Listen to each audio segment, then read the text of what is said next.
Olá, pessoal! Vamos direto ao ponto na nossa análise de hoje, porque o foco é exatamente foco. Nós vamos explorar o material Você Não É Seu Cérebro dos doutores Jeffrey Schwartz e Rebecca Gladden e mergulhar em uma ferramenta de atenção plena super rápida, baseada puramente em neurociência.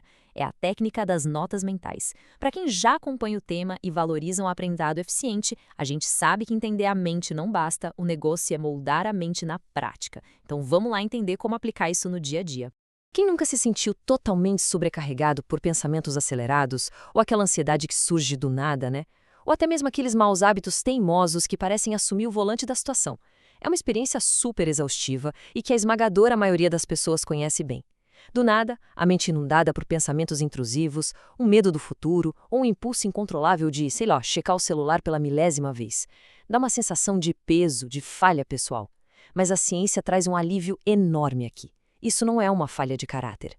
É literalmente uma falha de comunicação biológica lá dentro da nossa cabeça.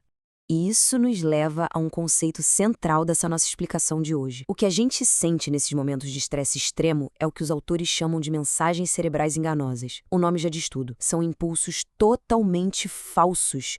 O nosso cérebro, quando deixado no piloto automático, dispara alarmes que simplesmente não condizem com a realidade. O grande pulo do gato aqui é perceber que essas mensagens não representam de jeito nenhum quem nós somos. A nossa mente tem a capacidade de observar o cérebro agindo. A gente consegue separar a nossa identidade do puro ruído elétrico que esse órgão físico está produzindo.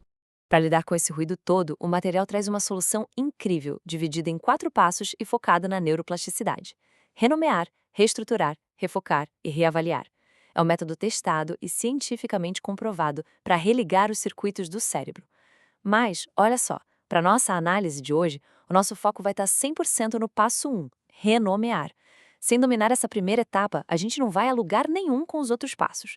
Nós precisamos saber exatamente como pisar no freio em tempo real, ali bem no calor do momento. E é exatamente aqui que entram as famosas notas mentais. Elas funcionam como uma verdadeira ferramenta de emergência. Sabe aquele atalho mental super rápido? Usando só uma ou 2 palavras, a gente consegue classificar e renomear o que estamos sentindo no exato momento em que a coisa acontece. A sacada genial das notas mentais é que elas permitem que a gente identifique a situação sem cair na armadilha de focar no conteúdo. Em vez de debater e argumentar com o pensamento, a gente vai lá e simplesmente coloca uma etiqueta nele. E faz muito sentido dar uma olhada na neurobiologia por trás disso, para entender por que funciona tão bem. Quando o pânico bate, ou aquele mau hábito ataca, tem uma área do cérebro apelidada de centro urro que dispara loucamente. É o nosso sistema de alarme primitivo reagindo de forma exagerada a um perigo que nem é real. Do outro lado da moeda, nós temos o centro de avaliação, que é a parte lógica, a parte racional da coisa toda. O problema é que, quando a sirene toca alto demais, a lógica fica completamente abafada. Nós precisamos de um truque para baixar o volume desse alarme e trazer a razão de volta para o jogo. E adivinha só, é exatamente isso que as notas mentais fazem. O poder de dar um nome a alguma coisa é gigantesco. Pesquisas usando ressonância magnética funcional, lá da Universidade da Califórnia, em Los Angeles, provaram que rotular as emoções tem um impacto biológico real. O simples fato de escolher uma palavra para nomear o que estamos sentindo reduz, biologicamente mesmo, a atividade naquele sistema de alarme e aumenta a atividade no centro de avaliação. É quase mágico, sabe? A partir do momento em que a gente dá nome à fera, ela perde a força na mesma hora. A prova visual disso é impressionante.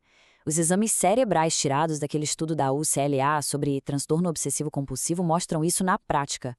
Os pacientes que aprenderam a rotular ativamente os próprios pensamentos e a mudar de foco tiveram exatamente a mesma mudança física e positiva na estrutura do cérebro que o grupo que tomou medicação. A gente está falando de neuroplasticidade acontecendo. Nossos pensamentos podem alterar fisicamente a nossa massa cinzenta. O simples hábito de observar e rotular constrói caminhos neurais super saudáveis. Mas como a gente organiza isso para usar no meio do estresse do dia a dia? O livro facilita a nossa vida e divide as notas mentais em 3 categorias básicas para guiar a gente: pensamentos e ações, sensações físicas e sensações emocionais. Ter essas 3 caixinhas na cabeça ajuda a criar um distanciamento super rápido. Em vez de ser sugado por todo aquele caos mental, a gente assume a postura de um cientista observador, apenas catalogando os dados que o cérebro insiste em mandar. Vamos dar um zoom na primeira categoria: pensamentos e ações.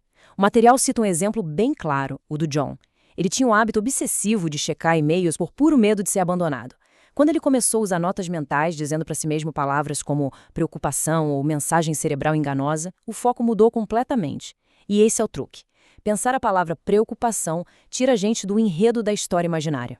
O cérebro entende algo como: ok, não tem um desastre prestes a acontecer. Meu cérebro só está rodando aquele velho programa da preocupação de novo. A segunda categoria engloba as sensações físicas. Aquele coração disparado, mão suando ou uma fissura do nada por um hábito que a gente quer largar. Identificar só a sensação física é o que separa o sintoma do corpo daquela espiral de pânico mental. Quando a gente nota, por exemplo, um estômago embrulhado e apenas registra isso sem tentar julgar ou consertar na hora, a gente corta o roteiro dramático que o cérebro quer inventar. Não significa que o mundo vai acabar. É só uma falha temporária nos fios, uma sensação física passageira e ponto final. Chegando na terceira categoria, temos as sensações emocionais. Observar emoções fortes, tipo a raiva ou a vergonha, de um jeito totalmente neutro, liberta a gente de um peso absurdo. O livro traz o caso da Connie, uma sobrevivente de derrame que vivia lidando com uma frustração imensa. A tática dela? Ela simplesmente rotulava mentalmente a emoção. Dizer mentalmente "estou sentindo raiva" tirava o poder dessa emoção de ditar as atitudes dela. Ela olhava para a raiva do lado de fora, no lugar de ser consumida pelo calor do momento. Isso ajuda demais a não deixar que uma onda de emoção passageira vire uma atitude da qual a gente vá se arrepender logo depois. E aqui entra um dado científico daqueles que parecem até exagero, mas são pura realidade. A ciência já observou que, se a gente repete uma nota mental bem devagar e prestando atenção, aquela sensação física ou emocional super intensa começa a se alterar e até a diminuir no intervalo de apenas 5 a 30 segundos. Nós não estamos entrando numa luta de boxe contra a emoção. A grande sacada é desviar o foco compulsivo e jogar toda a atenção para o processo tranquilo de rotular a experiência.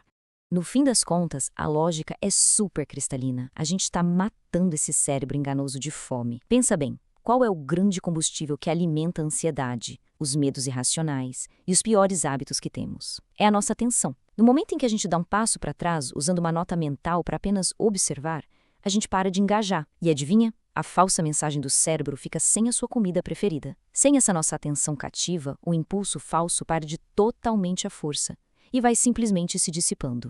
Para fechar, a essência do nosso material-fonte fica muito evidente nesta citação. A ideia das notas mentais não é, de jeito nenhum, bloquear o surgimento dos pensamentos. O cérebro vai continuar gerando ruído de fundo, isso é biológico e natural. O nosso grande troféu aqui é nos tornarmos mestres da avaliação. É a gente bater o pé e não aceitar de primeira qualquer proposta absurda que o cérebro invente.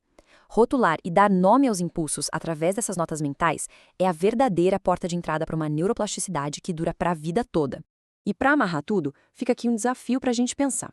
Conhecimento que a gente não aplica é só teoria guardada na gaveta, não é verdade? E a vida real é cheia de gatilhos o dia inteiro. Então, quando aquela onda de preocupação infundada bater do nada, ou quando a ansiedade quiser tentar assumir o controle, qual vai ser a palavra exata que nós vamos escolher para colocar o cérebro no seu devido lugar? É só lembrar do processo. Classifique, observe e recupere o foco.